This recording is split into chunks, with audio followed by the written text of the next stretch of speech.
Time travel की घटनाएं। आज हम समय यात्रा यानी टाइम ट्रेवल के एक सच्ची घटनाएं के बारे में जानेंगे। Found a Rudolph Fentz Jr. in a telephone book from 1939.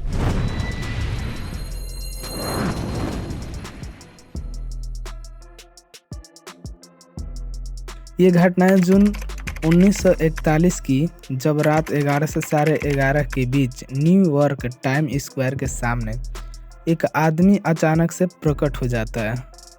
भाई कैसे अचानक से प्रकट हो जाता है? उसे देखकर आजू बाजू के तमाम लोग आश्चर्य हो जाते। उसकी वेशभूषा, वाहक पहनाव उन सबसे अलग था, क्योंकि उस व्यक्ति ने 1800 सदी के कपड़े पहने थे और वो व्यक्ति भी आसपास का माहौल देखकर हैरान और परेशान था, और वो भी बहुत ज़्यादा घबराया हुआ था, मानो उसे लग रहा हो कि वो किसी अलग ही दुनिया में आ गया हो। इसी बीच वो कुछ समझ पाए, तभी उसकी ओर तेज़ी से एक टैक्सी आती है और उसकी दुर्घटना में मौत हो जाती है। फिर उसकी लाश को पोस्टमार्टम के लिए मुर्दाघर ले जाया जाता है, और जब उसकी सभी चीज़ों को तलाश ली जाती है तब उसके पास से बहुत से आश्चर्यचकित कर देने वाला चीज़ें मिलती हैं। तो फिर न्यूयॉर्क की पुलिस ने इस केस की जानकारी के लिए कैप्टन रिम को चुना, जो न्यूयॉर्क की पुलिस में मिसिंग पर्सन डिपार्टमेंट में काम करते थे। और फिर कैप्टन रिम को अपने काम में जल्द से जल्द लग गए। उन्होंने उस बिल और टोकन के अनुसार तबेले और सैलून की खोज करनी शुरू कर, पर ऐसी जगह उन्होंने नहीं मिली। फिर उन्होंने वहाँ के बड़े बुजुर्ग व्यक्तियों से बातचीत की। उनको भी उस जगह के बारे में मालूम नहीं था, पर उस बिजनेस कार्ड से जो पता मिला, वहाँ पर फिफ्थ एव का एक ऑफिस था, पर वहाँ कोई भी रुडोल्फ फिंच नाम के व्यक्ति को नहीं जानता था। अब उसके पास मिले बिजनेस कार्ड से ही उस रुडोल्फ फिंच नाम से ही जाना जाने लगा। फिर कुछ दिनों बाद कैप्टन रिम को एक टेलीफोन डायरी में एक नाम दिखा। वो था रुडोल्फ फिंच जूनियर, और ये टेलीफोन डायरी 1939 की थी।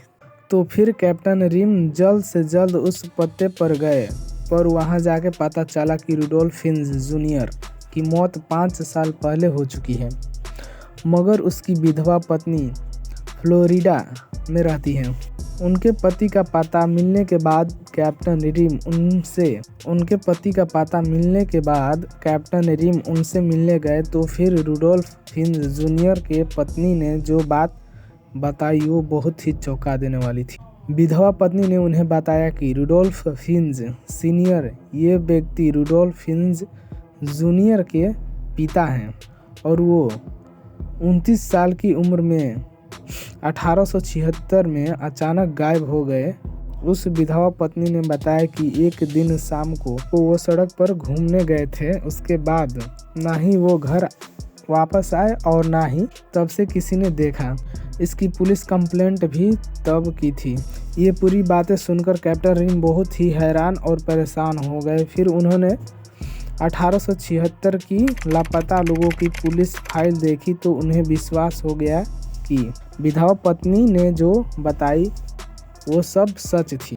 उस फाइल में जिस व्यक्ति का हुलिया और वेशभूषा का वर्णन किया था, ठीक उसी तरह उस व्यक्ति से मेल खा रहा था जिसकी उस सड़क हादसे में मौत हो गई थी। इससे ये निष्कर्ष निकलता है कि रुडोल्फ फिंच ये व्यक्ति अचानक टाइम ट्रेवल करके अपने समय से 75 साल आगे भविष्य में। इससे ये निष्कर्ष निकलता है कि रुडोल्फ फिंच ये व्यक्ति अचानक टाइम ट्रेवल करके समय से 75 साल आगे भविष्य में आ गए थे। दुर्भाग्यवश वो कुछ समझ पाए, उनकी उसी सड़क हादसे में मौत हो जाती है। ये अब तक के सबसे बड़ी यात्रा की घटना मानी जाती है, और तब से रुडोल्फ फिंच को एक टाइम ट्रेवल माना जाता है, जो अपने समय से अचानक टाइम ट्रेवल करके भविष्य में 75 साल आगे आ जाते हैं।